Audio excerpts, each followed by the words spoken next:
Hai guys, jumpa lagi.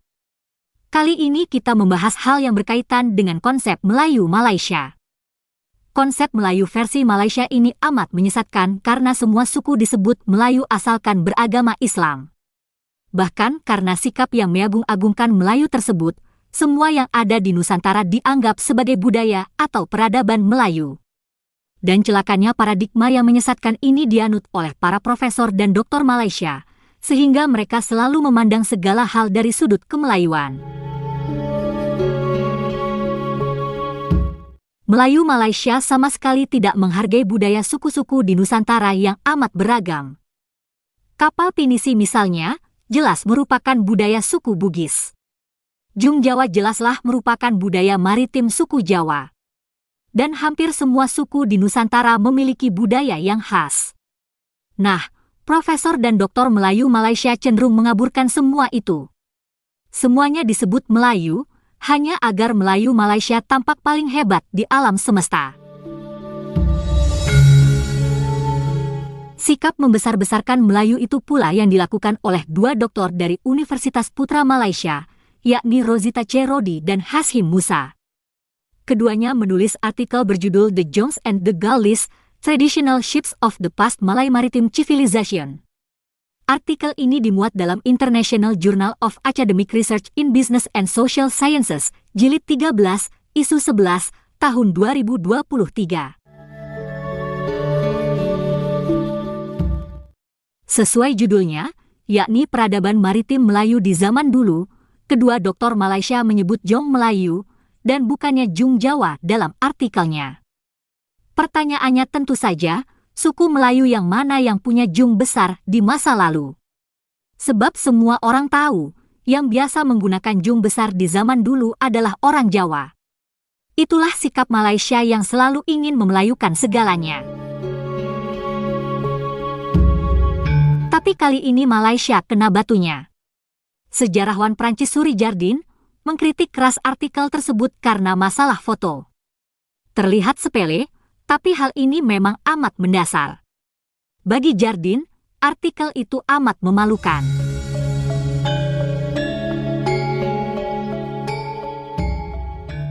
Jardin mempersoalkannya karena yang dipasang bukanlah foto atau ilustrasi Jong Melayu atau Jong Jawa, melainkan kapal kargo Vocopol atau sejenis kapal kargo dari Cina.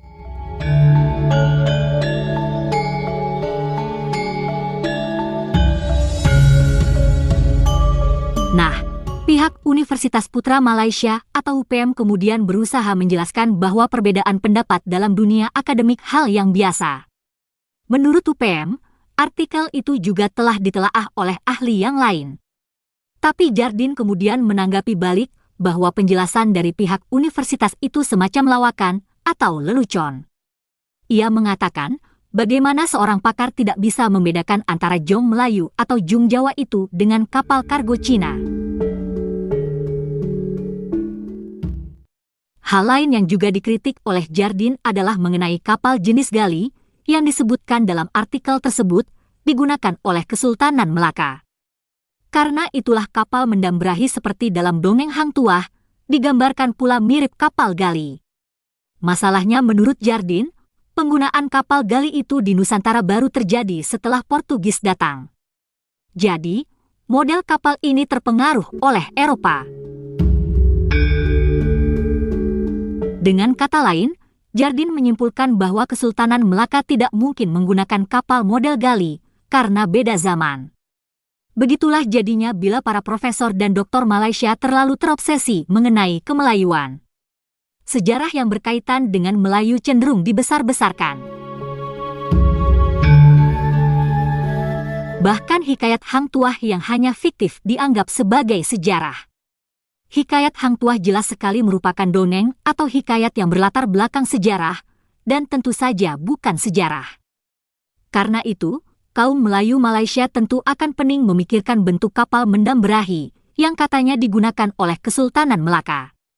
Nah, kebingungan kaum Melayu mengenai kapal Melaka itu bisa kita simak pada video berikut ini. Ada dua orang. Tuan-tuan, kita orang Melayu kan? Betul? Siapa antara tuan-tuan yang kata hantu wujud? Bangun tuan. Bangun sekarang. Siapa kata hantu wujud? Bangun. Bangun tuan. Bangun tuan. Bangun tuan. Siapa yang kata hantu wujud? Bangun tuan. Oh, okey, tepuk tangan tuan-tuan. Alhamdulillah. Ni yang kita hendak sebenarnya. Jangan ragu tentang diri sendiri. Ada hantua, ada mendam rahi. Nama yang diberikan ketika rombongan nak ke Jawa. Tuan-tuan perempuan, bagaimana kita nak katakan mendam rahi itu wujud? Satu, Melaka terlalu kaya. Melaka terlalu kaya. Walaupun Melaka tidak ada pelabuhan buat kapal, tapi seperti kata Tuan Haji Khalid tadi, alam Nusantara ini, alam yang ada ini ialah alam Melayu. Dari ceruk mana keluar pun dia atas nama Melayu sebenarnya. Tuan. Kemudian mengapa kita kata Jong Jawa itu, kapal Jawa itu lebih besar daripada kapal-kapal lain? Kerana kapal Jawa itu, tuan-tuan perempuan, dekat dengan Kepulauan Rempah. Dia bawa barang-barang rempah itu, tuan-tuan, bertantan untuk pergi ke Melaka. Melaka ni hanya tempat kumpul barang sahaja. Tak perlu kapal besar, melainkan rajanya saja. Mereka perlukan kapal, kerana di sanalah pengeluaran bahan-bahan kekayaan alam Melayu itu. Dan akhirnya berkumpul di Melaka. Ada orang tanya, mendam rahi, ada orang cakap saya lah, dan saya pun ada dengar, mendam rahi itu telah dikaramkan di Jambi. Telah dikaramkan di Jambi. Logik tak logik? Saya kata saya tak tahu logik atau tidak. Tapi saya tanya mengapa? Kerana untuk menyorokkan raja, kapal itu perlu ditenggelamkan. Kerana Portugis kejar kapal itu, maka raja perlu disorokkan dan kapal itu dihantar jauh daripada kawasan sorokan persembunyian raja. Dan kapal itu dikaramkan. Tuan-tuan perempuan, saya kiralah semua kapal Melaka memang dikaramkan.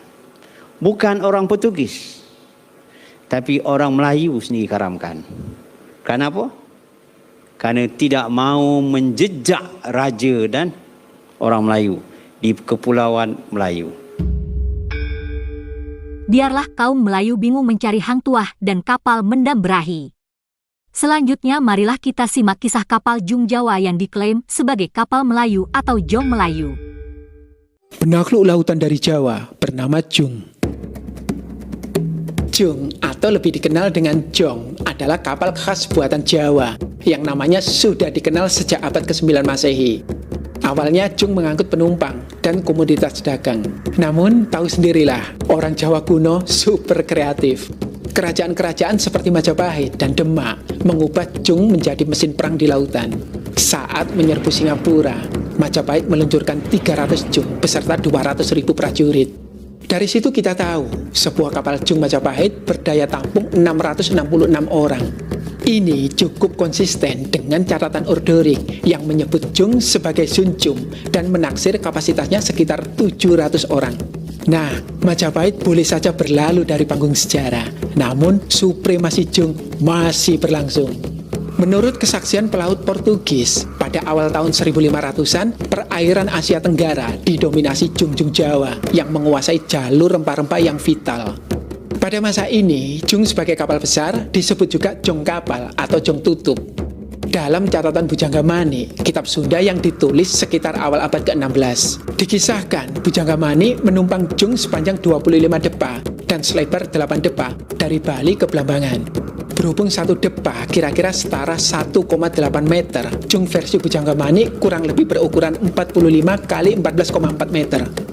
Lah, Mas Asisi, menurut Portugis, Jung Jawa jauh lebih tinggi dan besar dari kapal terbesar mereka loh. Iya, catatan pelaut Portugis pada 1511 memang menyebut Jung jauh melebihi Flor de la Mar. Bahkan, tembakan meriam Portugis hanya mampu menembus 2 dari 4 lapisan papan lambung Jung. Averroesi memperkirakan jung terbesar Majapahit dan Demak panjangnya tidak melebihi 88,56 meter dengan lebar 20,13 meter. Nah, catatan Portugis sebetulnya juga menggambarkan bahwa jung Jawa kalah dalam hal laju dibanding kapal-kapal Portugis dan tidak selincah lawannya yang lebih kecil. Bagaimana dengan persenjataannya Mas Asisi? Konon, jung perang Jawa dilengkapi senjata jarak jauh seperti meriam. Sayangnya, pada abad 16-17, maritim Nusantara agak tertinggal dalam hal teknologi meriam. Dibanding meriam-meriam Eropa, meriam orang Jawa kalah jauh jangkauan tembaknya dan hanya mampu melontarkan peluru yang ukurannya lebih kecil. Menurut catatan Van Gun, bahkan ada kejadian meriam produksi Mataram Islam semasa Amangkurat I malah meledak saat diuji coba. Insiden tahun 1651 ini sejatinya penanda penting bahwa meriam Jawa pada abad 16 hingga 17 masih kalah dengan meriam Eropa. Namun, pada masa itu, berbagai kesultanan di Nusantara masih mencetak momen-momen yang memamerkan sisa kejayaan maritim mereka. Penaklukan Demak atas Sunda Kelapa, ekspedisi besar Demak terhadap Penaruan yang berujung naas Sultan Trenggana, penaklukan Mataram atas Sukadana di Kalimantan, hingga gangguan Mataram terhadap Batavia semasa Sultan Agung adalah beberapa di antaranya. Begitulah guys kapal Jung Jawa yang memiliki catatan sejarah yang kuat. Pertanyaannya tentu saja, kenapa nama Jung Jawa diubah jadi Jong Melayu oleh Malaysia? Biarlah Awang Sarian dan orang Jawa di Malaysia saja yang menjadi Melayu, tapi janganlah Malaysia memelayukan seluruh budaya atau peradaban Jawa, bahkan memelayukan Nusantara. Terima kasih sudah menonton sajian kami. Sampai jumpa lagi.